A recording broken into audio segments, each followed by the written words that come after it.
Y llegamos ya a la última mesa de esta jornada, que os tengo que reconocer que me apela directamente, porque claro, soy periodista y si vamos a hablar de desinformación, de noticias falsas, de bulos, de las fake news sobre la alimentación, pues evidentemente me siento apelada. Informamos siempre de la forma más correcta.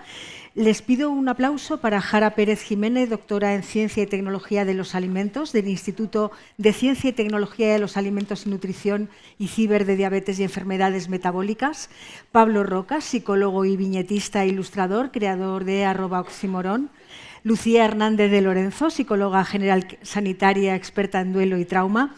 Elena Arderiu Sánchez, psicólogo clínico, directora del Centro de Acompañamiento en Psicología y Nutrición de la Universidad Francisco de Vitoria. Y creo que nos falta algún micrófono. Así que si me van acompañando las que estén microfonadas, podremos empezar con la charla. Gracias, Lucía, ya incorporada conmigo.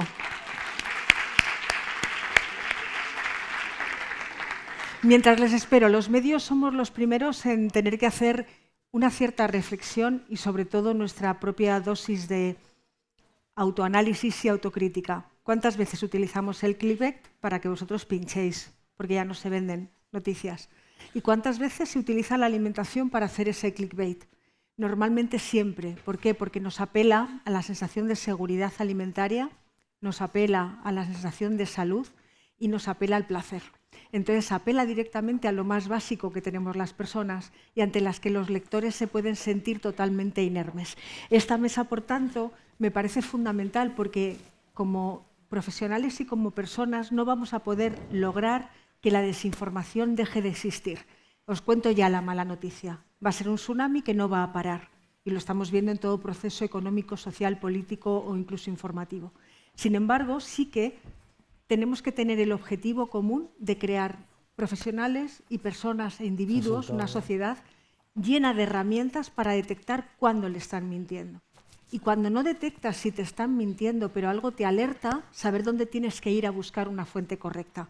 En vuestro caso, trabajáis en un sector en el que viene enseguida a la cabeza una publicación científica, un artículo, un estudio.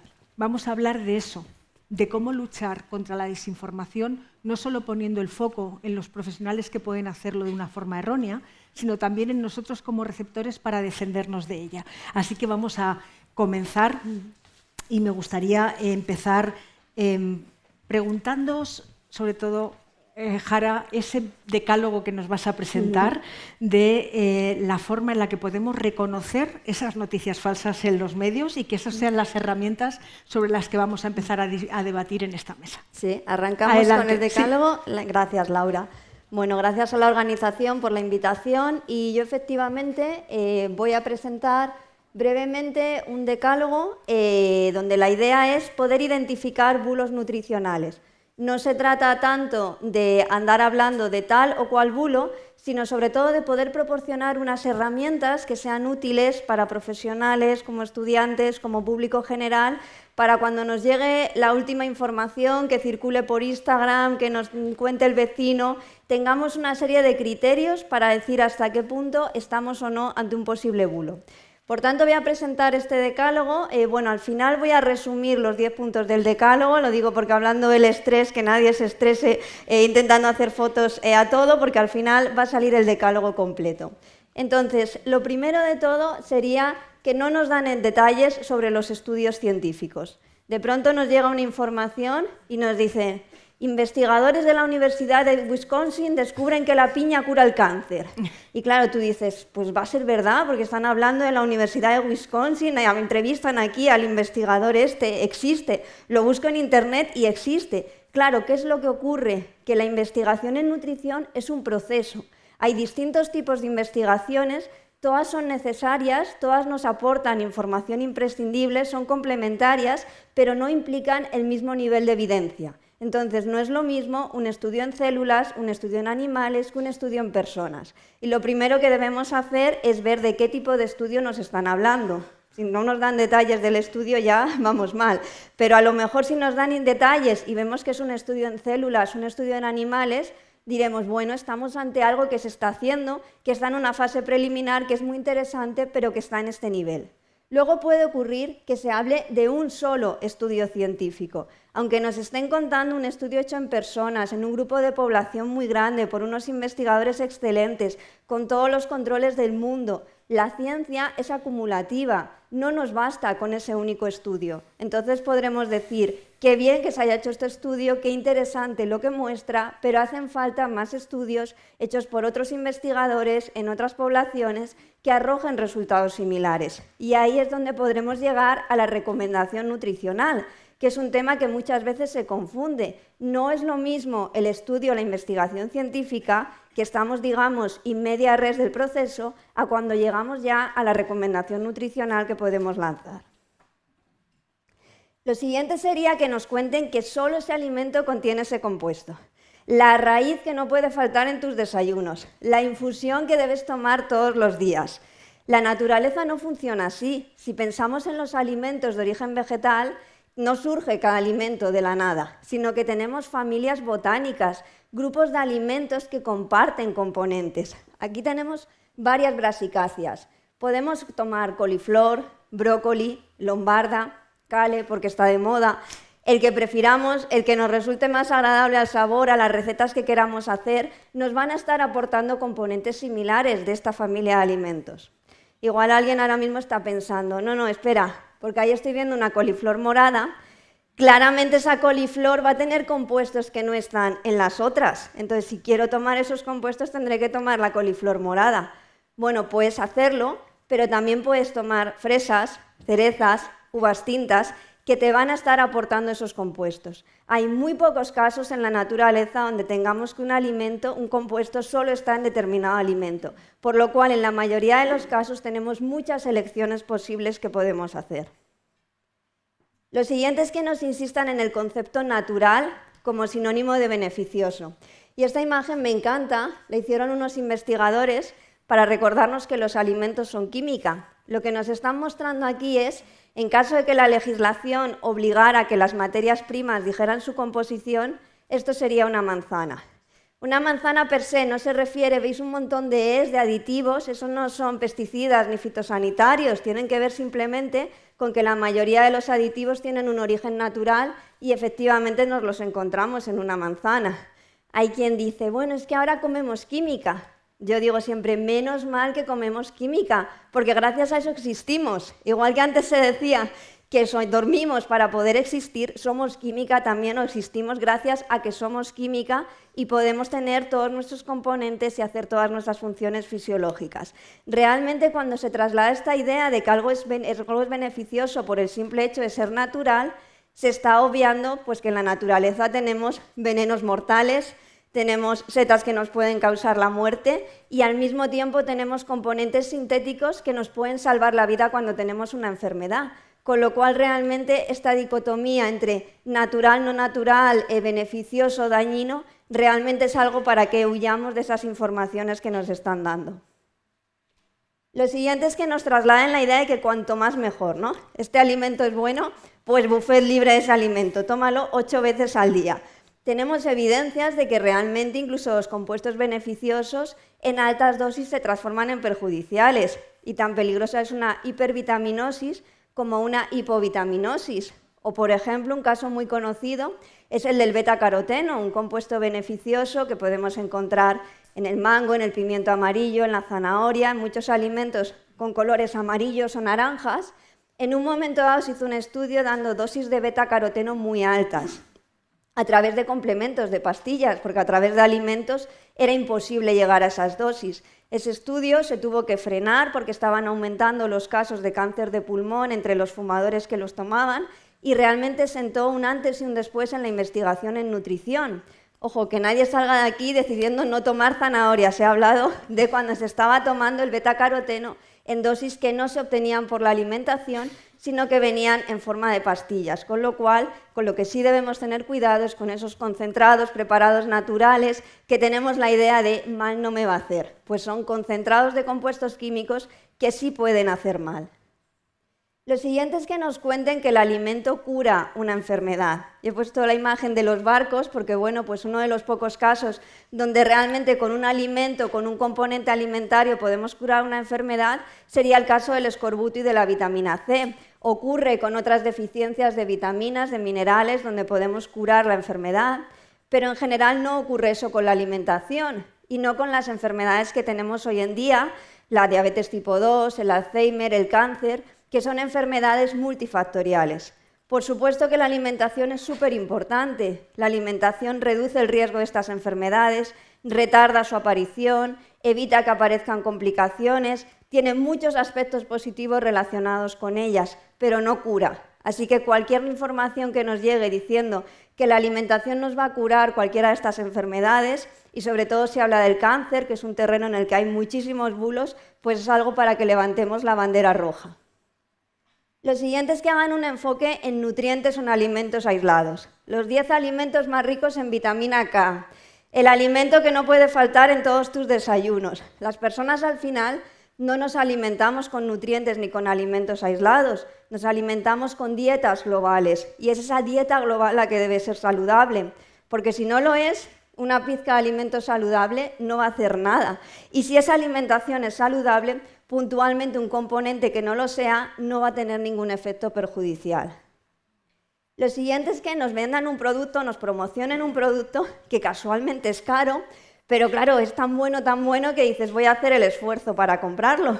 Pues ya hemos dicho antes que realmente hay muy pocos componentes que solo estén en determinado alimento, lo cual implica que podemos tomar los mismos nutrientes de muchas maneras. Podemos tomarnos una tortita de arroz con aguacate y con salmón ahumado, si queremos y podemos, pero también podemos estar tomando un pan normal, mejor si es integral, con un poco de atún en aceite de oliva y vamos a estar tomando nutricionalmente los mismos componentes. Entonces, también vamos a combatir la idea de que para comer de una manera saludable es necesario hacer un gran desembolso económico.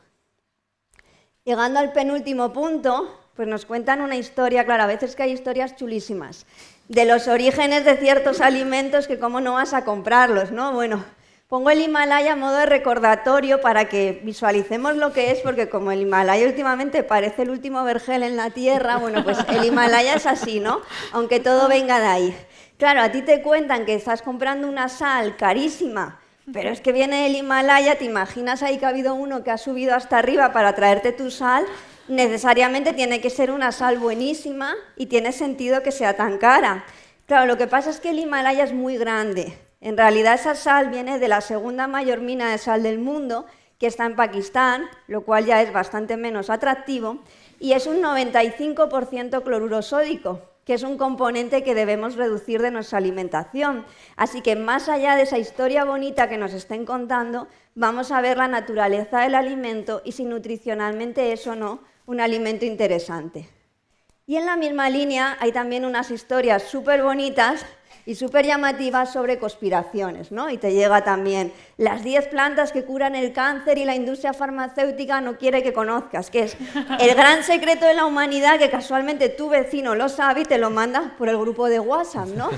Entonces, claro, pues estas historias pasa como ocurre mucho en estos bulos nutricionales, que normalmente tampoco son mentiras flagrantes, normalmente son medias verdades. Hay un poquito de verdad, pero te pones a escarbar un poco y ves cómo aquello se desmonta.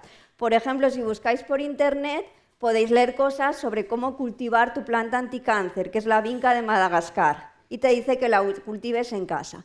¿Qué hay de cierto aquí? Que de la vinca de Madagascar se extrae un compuesto que se usa en quimioterapia. ¿Qué ocurre? Que para tener suficiente de ese compuesto para una dosis semanal de quimioterapia, hacen falta 50 kilos de hojas secas de vinca de Madagascar. Con lo cual, por mucho que tuvieras la gran plantación de vinca y te alimentaras solo de vinca, lo cual te generaría otros problemas, no llegarías a tener la dosis necesaria. Y eso es lo que ocurre con la gran mayoría de estas historias de conspiraciones que nos llegan. Por tanto, bueno, aquí tenéis el resumen. A veces se cumplen más, a veces menos, pero cuantos más puntos de la lista veamos que se cumplen, más fácil es que estemos ante un bulo. Así que se trata de que todos activemos estos contenidos en la cabeza para evitar que nos la den con queso. Gracias. Muchísimas gracias, Jara. Realmente lo primero que nos debería alertar, hablando de desinformación en esta mesa que se llama Come Tranquilo, es el lenguaje que utilizan cuando nos desinforman. Claro, el lenguaje pues no es neutro, ¿no? Y entonces a veces te asusta mucho porque de pronto te hablan. A mí me hace mucha gracia porque uno de los temas que yo estudio es la fibra, entonces a los que estudiamos la fibra nos encanta la fermentación. Siempre estamos buscando alimentos que fermenten en nuestro cuerpo porque justamente eso implica que la microbiota está actuando y que se van a generar compuestos beneficiosos. Sin embargo, en el imaginario colectivo, la palabra fermentación en el contexto de la alimentación es una palabra terrible, ¿no? Y la gente dice, no, yo estoy dejando de tomar fruta porque fermenta. Y entonces te das cuenta como ciertas palabras, a veces por cierto desconocimiento de cuestiones que se deberían ya fomentar desde la educación secundaria, ciertas cuestiones que el público general debería conocer, pues hay palabras que asustan mucho, ¿no? Te hablan de intoxicación, de cuestiones de este tipo, de palabras que obviamente generan un gran rechazo. Si hablamos de palabras y hablamos de generación de contenidos, en el caso tuyo, Pablo, ¿cómo te autorregulas en tu lenguaje y en tus contenidos? Porque eres viñetista, pero eres psicólogo, es decir, creo que tienes una gran conciencia de la responsabilidad de los mensajes que das a través de redes sociales. ¿Qué te rige a la hora de crear tu contenido? Pues la verdad que es a veces complicado, ¿no? Porque es un cuestionamiento constante, ¿no? Y ¿no? Lo que nos has comentado, pues requiere resignificar muchas palabras, porque al final la persona que lee las viñetas que yo hago le puede llegar de cualquier manera. Y yo que trabajo a través del arte, pues claro, lo chulo del arte, ¿no? Y lo interesante del arte es que cada persona que lee una viñeta haga su lectura, ¿no? La lleve a su terreno y reflexione en cuanto a la temática que yo planteo. Entonces, claro, hay veces que ha habido pues cierta confusión o sea, malinterpretado la viñeta que yo he querido mandar, pero a pesar de todo esto requiere pues un cuestionamiento constante, estar muy actualizado y reconocer que de alguna forma pues hay que rectificar, se va a rectificar y ser honesto ante eso, ¿no? Lucía, hay un estudio que utilizamos y reflexionamos muchas veces sobre él, que es de la Universidad de Dublín con Finespal, y decía que de un estudio de 67.000 vídeos, solo un 2% tenía un contenido acorde a lo que se establece científicamente y según los profesionales. ¿Cuál es el impacto psicológico en el usuario de la desinformación sobre alimentación? Hombre, pues es súper bestia. O sea, cabe destacar también que ese estudio está sobre la red social de TikTok, que tiene como unas características especiales de la red social. Pero, por ejemplo, dentro de ese estudio también se ve que el tipo de dietas, dentro de esos 67.000 vídeos y ese 2% que solo sigue esas pues, pautas, ¿no? De las que hablaba un poco Jara, fundamentalmente lo que busca la gente eran dietas que te limpiasen por dentro, estas dietas como detox, alimentos que queman la grasa de tu estómago, ¿no? De nuevo como siguiendo un poco el decálogo de Jara en la cabeza. Entonces, el impacto que tiene la información que tú recibes en redes, que además es una información súper sesgada, y menciono lo de TikTok porque son vídeos que no suelen durar más de 15, 20 segundos, hay un scroll infinito, ¿no? Entonces, la información que recibes son 4 palabras, un método súper sencillo, en 6 segundos realmente, ¿qué vas a recibir que tenga un impacto en tu salud, ¿no? Elena, como psicóloga, ¿cómo prepararías a una persona que acude a tu consulta y que ves claramente que el impacto en desinformación sobre alimentación y nutrición está empezando a afectar a su comportamiento a la hora de alimentarse? Pues es que muchas veces nos lo encontramos en la consulta, ¿no? Y de hecho es el origen de muchos problemas con la alimentación. ¿Por qué?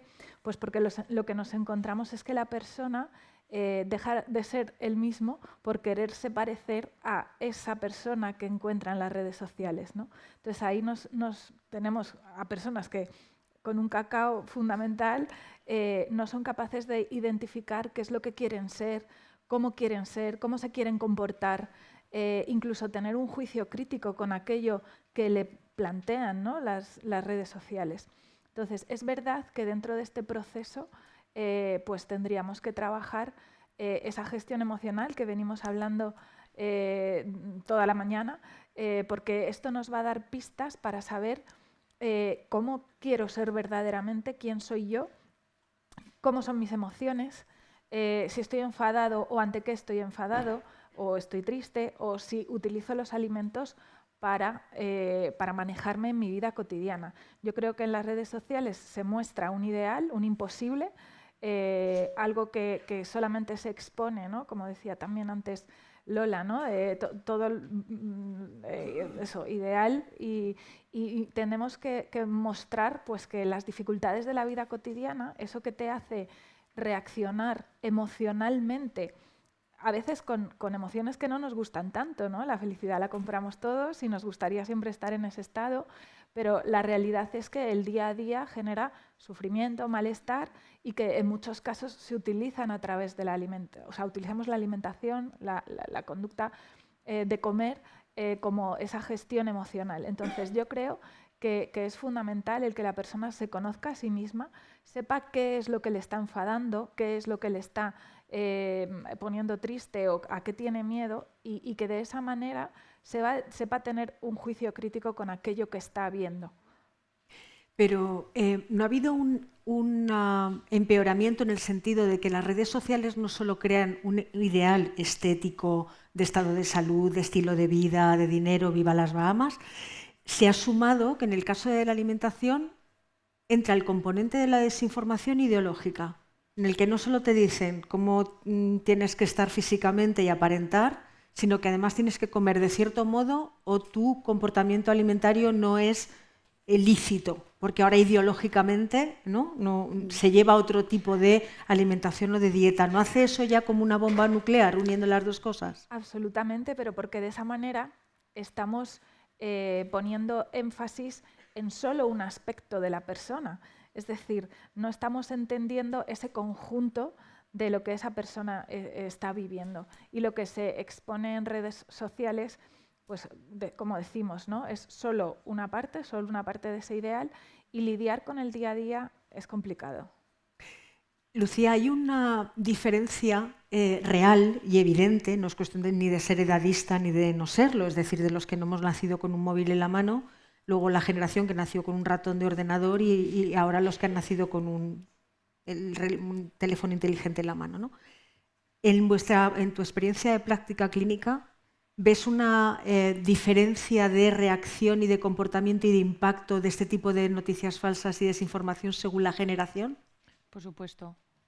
A ver, creo que la desinformación afecta a todos los grupos de edad y a todas las generaciones. O sea, que tampoco caer un poco en la falacia de que las generaciones más jóvenes promueven, ¿no?, esto, pero desde luego que consumen mucho más contenido en redes sociales, que volvemos a lo de antes, es un contenido muy rápido, muy creado para viralizar, muy alarmista, muy sensacionalista, eso que te venden la moto súper rápido, ¿no? En 10 días puedes perder 10 kilos, que de nuevo es saludable. O sea, a nadie le decimos que engordar 10 kilos en 10 días es saludable, ¿no? ¿Y por qué perderlos si lo fuera a ser? Pero bueno, creo que sí que influye muchísimo si has vivido con tecnología desde el minuto cero o si has nacido como si la tecnología y la información, ¿no?, por ejemplo, digital, ha llegado a tu vida en un punto en el que ya eres adulto, tenías una personalidad, una identidad crítica mucho más marcada a que si has nacido con ella y pues incluso en tu proceso de adolescencia has ido desarrollando tu identidad a través de lo que veías en redes, de ideales, de muchísima información, porque solemos pensar que a más información, más capacidad de elección, y todo lo contrario, si no nos enseñan a manejar, ¿no?, toda esa información, petamos, ¿no? Si ahora mismo yo te digo, Laura, ¿qué prefieres? ¿Este suelo de tarima o este otro? Te va a ser mucho más fácil decidir que si te digo, elígeme entre estos 2000 suelos de tarima. Pues es un poco lo mismo que nos sucede como con esas sobreinformación en redes sociales y a la que están expuestas, por supuesto, generaciones más jóvenes. Pablo, todos los que nos dedicamos a la divulgación y a la información con sensatez, somos una especie a extinguir, pero nos resistimos a desaparecer, pensamos muchas veces que no podemos ponernos de frente al tsunami de la desinformación porque nos mata, más vale que nos pongamos de espaldas y que haya herramientas que ellos utilizan que nos ayuden a contar las cosas de otra manera. Tú que lo vives como profesional en ambos terrenos, ¿qué podemos utilizar de bueno de esa viralidad para ayudar a la gente a defenderse de lo malo? Pues bueno, al final, en toda la información que recibimos hay información es veraz, ¿no? Y que está contrastada y que tiene un impacto. Pero sí es cierto que ¿no? ya en la práctica de ver a mis pacientes, muchas veces, no sé si os pasa, tardamos mucho tiempo, ¿no? en el proceso terapéutico de rebatir todas esas creencias en torno a la información que pues nuestros pacientes han recibido de redes sociales. O ellos mismos utilizan terminología, ¿no? de redes sociales de es que tengo apego ansioso, entonces no pasa una serie de cosas y es por el apego ansioso. Y entonces rebatir el apego ansioso, cuando la persona ya ha construido como una narrativa en torno a ese tipo de redes sociales, ¿no? Por tanto, le produce una serie de malestares, pues cuesta un montón, ¿no? Rebatir, cuestionar, porque claro, si vas de frente y cuestionamos de frente, la persona se suele cerrar y es normal, ¿no? Porque es muy agresivo pues, cuestionar de frente y sobre todo que la información también muchas veces nos sirve de muleta, aunque sea falsa. Entonces quitarle a la persona esa muleta si no tiene nada más, pues también peligroso, porque se nos cae y ese no es tampoco el objetivo. Pero creo que es súper importante, ¿no? reivindicar la importancia de esa comunicación veraz.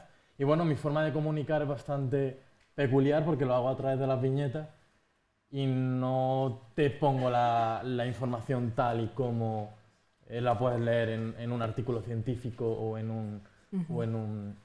una revista, ¿no? Simplemente son dos personajes, oxímoron, y entonces entre ellos dos hablan. Y tú como lector, pues te cuestionas a ti mismo, te rebates, reflexionas o no haces nada, ¿no? No lo sé.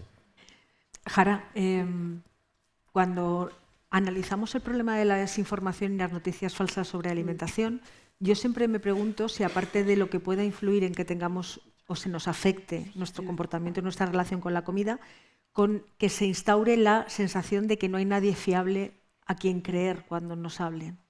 Claro, ese es un riesgo, ¿no? Cuando realmente criticas informaciones que están circulando, puede caer esta sensación de es que entonces no me fío de nadie.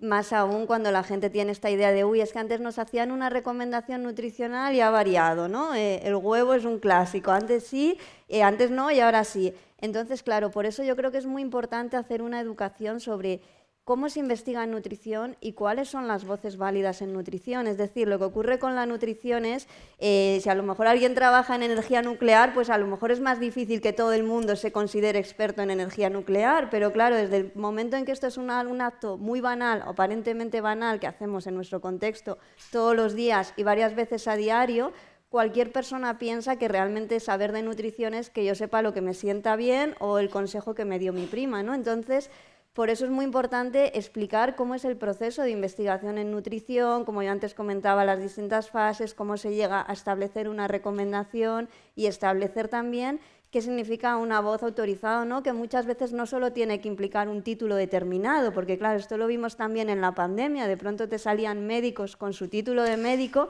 que decían barbaridades contra las vacunas y esto es un problema muy grande porque claro, ya no hablas de un influencer que no tenga nada que ver, hablas a lo mejor de un profesional sanitario que te recomienda la última dieta detox, ¿no? Entonces hay que decir que a veces incluso tener ese título o incluso haber sacado un libro no significa un aval de rigor científico. Y a eso es importante, ¿no? El tema del libro. Yo pues, he publicado 2 libros, me muevo un poco en la industria editorial y es lo que pasa, o sea, tu editor no es experto, es editor. Entonces es muy fácil colar ciertas creencias y ciertos mitos y que luego el lector que piensa que está leyendo un libro de un profesional realmente no. Y bueno, están saliendo ahora libros, ¿no? que están desmitificando muchas cosas. Pero no, porque antes sí es cierto que se publicaban libros que había más verdad en ellos, ¿no? porque pasaban muchos filtros. Pero realmente los libros que se publican hoy día, a no ser excepciones de las grandes editoriales, los 2 grandes grupos editoriales, no pasan cierto filtro. Y eso es complicado también de gestionar porque muchas veces yo cuando era lector pensaba que acudiendo a esas fuentes me iba a informar de verdad. Y ahora no es tan así, ¿no? No se llega tampoco a esa información porque al final también los grandes grupos editoriales o las editoriales en general te contactan por el número de seguidores que tienes y porque hablas de un tema determinado que interesa. pero nadie te pide qué formación tienes detrás, qué rigurosidad tienes, sino que tengas seguidores porque es lo que sostiene un poco el mundo editorial. Entonces es también complicado. Por eso también es muy importante apelar a la responsabilidad individual de saber a quiénes seguimos y qué mensajes nos están transmitiendo. Pero claro, es muy complicado, porque al final, claro, yo veo a alguien hablando de nutrición, tiene 200.000 seguidores, pues me lo creo, ¿no? Porque hay una comunidad que le avala. ¿Por qué? No sería el... Y es justo la pregunta que le quería hacer a Elena, y es ¿por qué es tan difícil cuando alguien adquiere una creencia a través de un acto de desinformación o de noticia falsa, porque es casi inviable hacerle entender que no es cierto? O sea, yo te lo estoy preguntando además ya como alguien, persona que se pelea todo el día en sus contextos en decir eso que te han contado es falso. Y te lo explico de cabo a rabo, y se cree en la desinformación en 10 segundos, pero es como la reputación. Toda la vida haciéndola y te la pierdes en 10 minutos. Pues esto es igual. Lo que es falso se lo creen inmediatamente, pero aceptar la verdad no. Tenemos ese sesgo. ¿Por qué sucede? Lo venimos hablando y lo decían también en la mesa anterior. Tenemos la necesidad de tener seguridad en la vida que nos rodea, ¿no? Necesitamos confiar en alguien para sentirnos bien y para sentirnos queridos, ¿no? Yo creo que antes hablaban en la mesa anterior de qué es lo que nos hace sobrevivir o vivir. Hablaban del sueño, hablaban de una buena alimentación, pero también yo hablo, y creo que es fundamental, de la afectividad, ¿no? Del sentirnos queridos. Y ahí, y eso nos da vida también, nos da vida, nos da motivación, nos da sentido y nos hace levantarnos cada mañana, ¿no? También luego, relacionado con la alimentación, ese sentido, ¿no? Que nos puede hacer cambiar y mejorar en nuestros hábitos. En este caso, y respondiendo a la pregunta que me dices, pues es que es verdad que como nos hemos agarrado a esa creencia o a esa persona que creemos que nos da seguridad, desmontar esas ideas, que en muchos casos son bulos o son ideas irracionales, en el fondo te está tocando a ti mismo, a tu creencia, a tu sistema de valores. Y te ves cuestionado, pero si llevo 2 años siguiendo a esta persona que me lo he creído a pies juntillas, ¿cómo ahora, en mi caso, por ejemplo, puede ser mi psicólogo me va a decir que... Entonces, yo creo que ahí tenemos que apelar, las personas tenemos, ¿por qué también las redes sociales ahora están creciendo tanto, ¿no?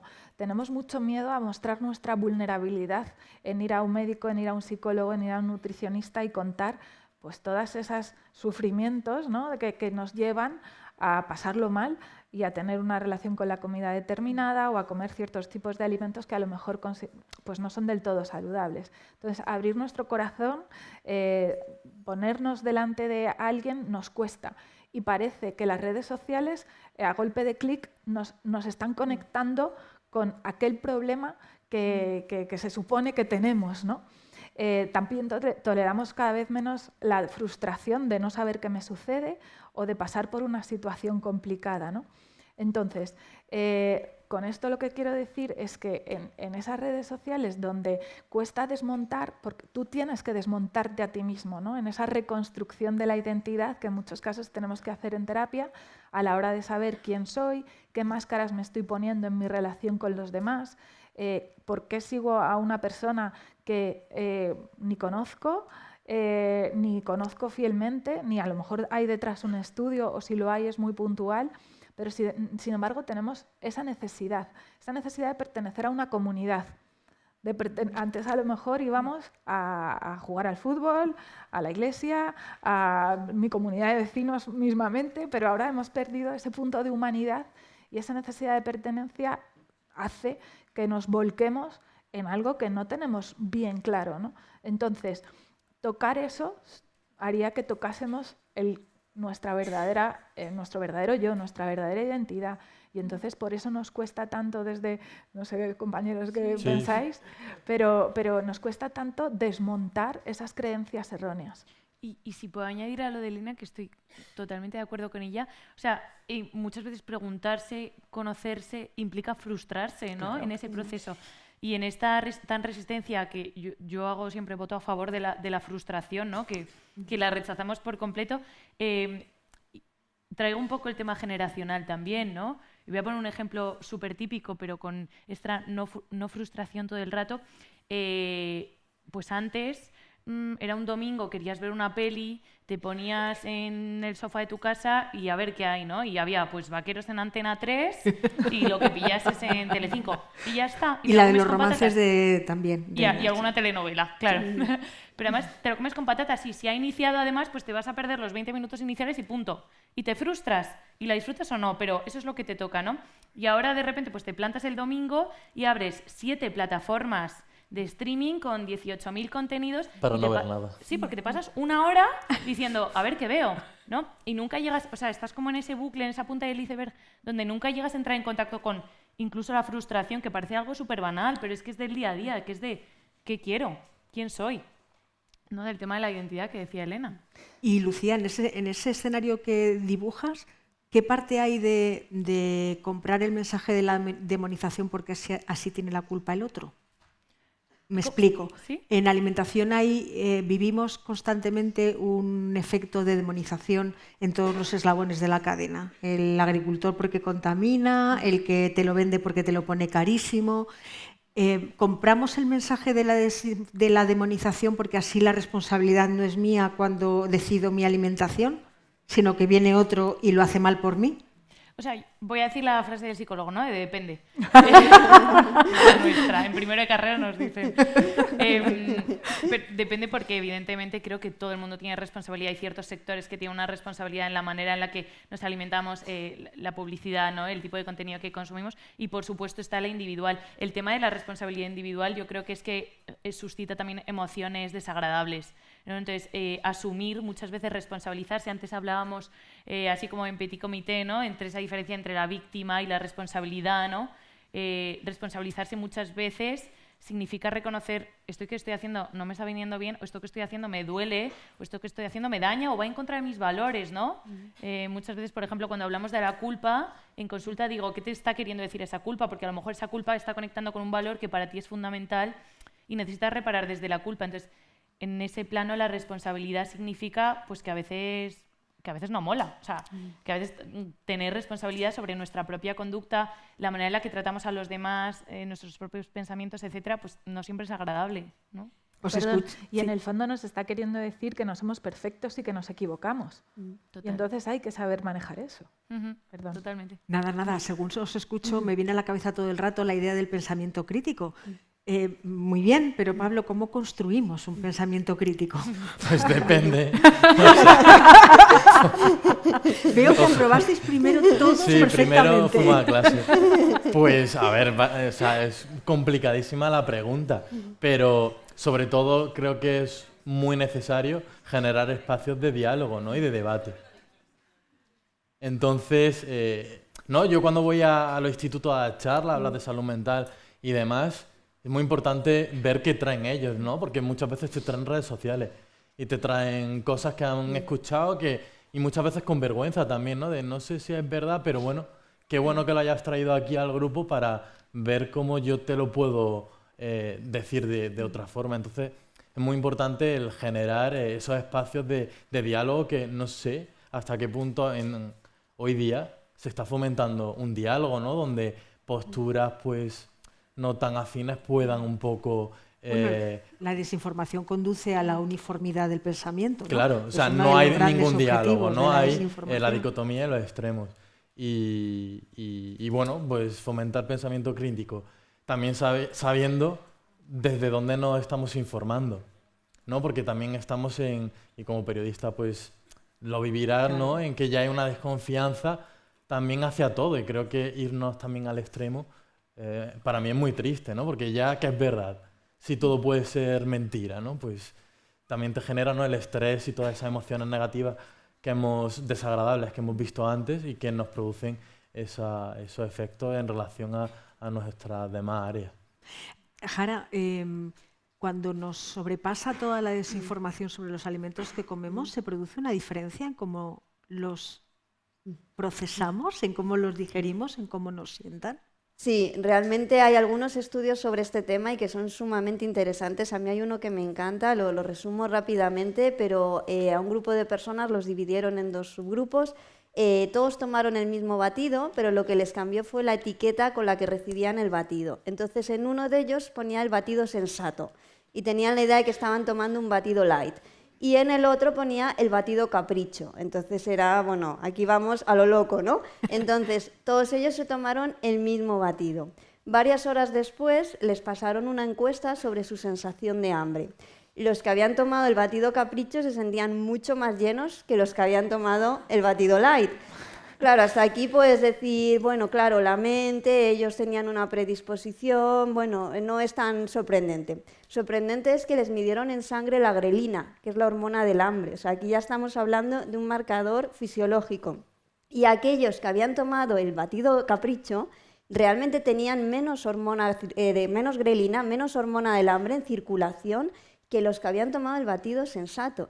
Es decir, y esto también nos explica cómo funciona el efecto placebo, la predisposición que tenemos a veces a que algo nos siente bien o mal. O sea, cuando alguien de pronto te están diciendo, venga a decir, es que el gluten es malo, es que el gluten es malo, tú no te has hecho ninguna prueba ni nada, pero dejas de tomar gluten y me siento mejor, es que tú realmente ya no es solo que es que está en mi cabeza, es que realmente puede haber cambios fisiológicos objetivos por esas expectativas que tú generas en un sentido de que algo te siente muy bien o te siente muy mal a partir de la información que has tenido del alimento. Pero claro, al final estás autoengañándote, ¿no? Lo vemos con el ejemplo de los del batido. De lo que se trata no es de que los del batido capricho tengan esa sensación verdadera de hambre y demás, pero por unas expectativas falsas, ¿no? Sino de que sepamos que nos aportan realmente los alimentos. Pero efectivamente todas esas expectativas influyen al final en procesos bioquímicos. Los tres, en vuestra práctica clínica, ¿qué os preocupa más del efecto de la desinformación en alguien que no tenga una relación lo más sana posible con la comida? Elena, ¿qué efecto es el que de verdad os alerta?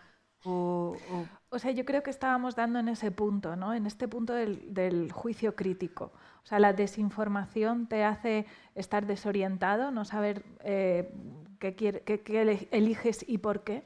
Entonces, eso te hace pues vivir en una desorientación, en un depende, que a lo mejor, claro, te hace llevarte por impulsos, ¿no? Llevamos hablando todo el día de lo que es cerebro-corazón, ¿no? Cerebro, mente y emociones, ¿no? Pues ese gobierno, ¿no? Ese saber decidir en función de tus propias habilidades, tus propias herramientas, tus propias experiencias vitales. O sea, yo creo que cada persona somos únicas e irrepetibles y, por lo tanto, a lo mejor si tú vas a un profesional sanitario, a un médico, pues a lo mejor en ciertos momentos o directamente te puede llegar a prescribir ciertos alimentos que para otro puede ser muy nocivo, ¿no? Entonces, yo creo que es fundamental el rodearte de buenos profesionales, y a lo mejor las redes sociales no vamos a demonizarlas, ¿no? Nos ponen a la mano muy buenos profesionales, pero que en el fondo mi resumen sería que no tengamos miedo a exponernos, a exponer nuestra vulnerabilidad, a consultar con una persona directamente, ¿no? Con un profesional sanitario que valora toda esa integralidad de la persona a la hora de poder decidir con juicio cómo nos gobernamos desde esa cabeza-corazón. ¿Lucía? Sí, o sea, yo creo que porque hablamos como de qué nos está diciendo también, ¿no? Como en la práctica clínica que hay algo que está mal con la comida. Voy a rescatar dos cosas, no sé en qué momento del día de hoy, porque he recibido como muchísima información, ¿no? Se ha hablado de los deberías, ¿no? De todas estas palabras. Voy a rescatar también de nuevo el decálogo de Jara. El lenguaje que utilizamos es fundamental, o sea, el lenguaje es generativo, las palabras que utilizamos tienen un impacto muchísimo más allá de meramente lo que es la palabra en sí, el significado, la atribución que estamos haciendo, caprichito, pecado, respiro, ¿no? O sea, esas palabras tienen una connotación muy importante. Entonces, si alguien está hablando en consulta, ¿no? Como desde un término muy rígido de lo que debería estar haciendo, de lo que debería estar comiendo, de que o que te dice que lleva haciendo un ayuno intermitente 3 semanas porque lo ha visto en un vídeo de TikTok y tú le preguntas, ¿y tú qué tal con esto, no? Y de repente te dice que fatal, ¿no? Y dices, ¿y cómo se está adheriendo de manera tan firme a una cosa que su propio cuerpo le está diciendo, voy a petar, no puedo más, o sea, dame algo de comer? ¿no? O incluso me he encontrado a personas que a lo mejor pues hacen deporte a primera hora de la mañana, ¿no? Y digo, te estás 15 horas sin comer y haces un entrenamiento de fuerza súper intenso y claro, dices, claro, se encuentra mareada, luego deterioro cognitivo de cualquier tipo, ¿no? Que ya no hablo de enfermedades, sino pérdidas de memoria, concentración, etcétera. Todas esas cosas que resultan como muy rígidas, lo decía Pablo antes, el proceso terapéutico creo que es muy de acompañar en la confrontación, que es probablemente lo más complicado, pero hacerles ver un poquito como, oye, ¿qué te está diciendo a ti tu cuerpo de esto? ¿No? Si te preguntas realmente qué necesitas y no tanto lo que deberías estar haciendo ayuno intermitente o a lo mejor necesitas tomarte una tostada por la mañana, ¿sabes? Entonces, creo que la rigidez a mí es lo que más me alarma siempre. ¿Pablo? Pues iba a hablar de eso, de la rigidez, justo. O sea, al final es como si la persona te dijera cuál es su grupo favorito, ¿no? Y tú le dijeras que ese cantante es una mierda y para qué escucha esa música que no vale para nada, ¿no? O sea, al final, ¿no? Lo que decía Elena, que no hay un vínculo y hay una seguridad y no sé, yo a veces en las firmas de libros a mí me llega gente como con mucha emoción y expectación, ¿no? Y me dicen, y me toca, que eres y yo, sí, estoy aquí, trabajo, o sea, duermo, desayuno, como, o sea, lo mismo que tú, ¿no? Pero no, a mí me pasa con otras personas que admiro, que me gusta su forma de pensar y demás. Entonces, claro, cuando es un constante, cuando estás vulnerable, ¿no? Necesitas respuestas. Y a veces hay que tener cuidado con quién te da esas respuestas, ¿no? Porque nos metemos automáticamente en esa rigidez que tanto cuesta en terapia, ¿no? Intentar moldear y que se vaya flexibilizando. Y bueno, pues esa rigidez sería todo lo que puede llevar esas creencias, ¿no? A las que nos aferramos, porque de alguna forma, pues encontramos cierto propósito también ahí, ¿no? Como el ayuno intermitente. Justo. Pues ya tengo algo y algo que además controlo, ¿no? Porque yo decido que lo hago aunque luego pues me esté destrozando otras áreas de mi vida ni tenga energías para tirar. Entonces la base de la pirámide, ¿no? Del proyecto de vida que construimos es súper importante tirar en cómo nos estamos nutriendo, en el descanso, que es lo que hemos hablado antes, y tu salón de casa. Es decir, ¿cuáles son tus vínculos afectivos, ¿no? Que eso es otro tema, la soledad hoy día, ¿no? Cómo la soledad repercute en nuestra salud mental y cómo la vamos llenando de pantallas, de comida y de otra serie de conductas que nos hacen mucho daño. Estaría horas, pero os voy a hacer una pregunta así un poquito fastidiada para terminar a los tres. Y es que si las palabras son tan fundamentales y si esa relación corazón-estómago es tan directa, necesito que me hagáis un mensaje viral en el que me expliquéis por qué la comida es necesaria para una vida sensata y sin estrés. Bueno, estás hablando con alguien que no funciona en redes sociales, así que no sé si mensaje viral voy a poder hacer, pero me quedo con una idea que ha dicho antes Silvia sobre ir también sobre mensajes en positivo, ¿no? Entonces, a veces yo creo que sí que hay que decir que la alimentación está relacionada con aumentar el riesgo de muchas enfermedades y demás, o sea, no es algo que haya que excluir, pero también está ese regalo que nos podemos hacer a nosotros mismos y también en la línea que han comentado hoy otros ponentes, ¿no? O sea, yo creo realmente que cuando comemos de una manera saludable estamos también notando unos beneficios. Pasa como con el sueño, ¿no? Cuando realmente dedicas el esfuerzo de decir voy a dedicar este tiempo a dormir, voy a hacer una higiene del sueño para dormir bien, para despertarme sin despertador y llena de energía, dices, es tanto el regalo que me estoy haciendo que ya no estoy pensando en si, es que a cambio perdí media hora de hacer tal, porque es que me estoy dando un día completo funcionando, ¿no? Entonces yo creo que cuando comemos de manera saludable nos estamos haciendo también ese regalo en todos los sentidos. Muchas gracias, Pablo. Pues la viralidad es tan incontrolable, ¿no? En redes sociales. Bueno, sí recuerdo una escena que me hizo bastante gracia, ¿no? De una viñeta que publiqué sobre el descanso, ¿no? Sobre descansar es también una prioridad. Y me escribió una chica súper enfadada porque su hija había puesto esa viñeta en su estado de WhatsApp, que tenía depresión, ¿no? Y que iba a descansar y no iba a hacer nada. Entonces usaba mi viñeta para protegerse de la invasión, ¿no? De tienes que hacer, tienes que tal. Como al final yo no me estaba dirigiendo a a personas con depresión en ese caso, ¿no? Pero al final, cuando hablamos en redes sociales, pues es el peligro que tiene, ¿no? Que hablamos a un auditorio con una historia determinada que es muy difícil afinar. Entonces, diría también cuidado con el autocuidado, ¿no? Porque al final, si el autocuidado se convierte en una lista de tareas, ¿no? De exigencia, y lo hacemos desde ahí, al final volvemos a lo mismo, ¿no? A lo negativo, al no hecho, a la culpa y a compensar la culpa con otro tipo de conductas. Y nada, o sea, también deciros que vosotros que estáis aquí, pues vais a ser profesionales de la salud si no lo hacéis ya, y si no lo sois ya. Y sí es cierto que en sesiones como que me viene mucha gente joven, ¿no? Con esto del proyecto de vida, y que también desde las facultades ya se está diciendo ábrete una cuenta en Instagram, divulga en Instagram, porque ahora vas a tener pacientes o clientes porque estás en Instagram, ¿no? Como que antes, en nuestra época era más la web, ¿no? Hasta una web, y ahora más es... Y un blog. Un blog, sí. O escribe en el periódico, ¿no? También, pues ahora es el Instagram en las redes sociales. No sé si esto es algo que os planteáis, lo de crear contenido. Yo empecé en 2020, chapó si os lo planteáis, chapó si encontráis otras vías, pero también se está metiendo mucho, sobre todo en profesionales de la salud, el marketing.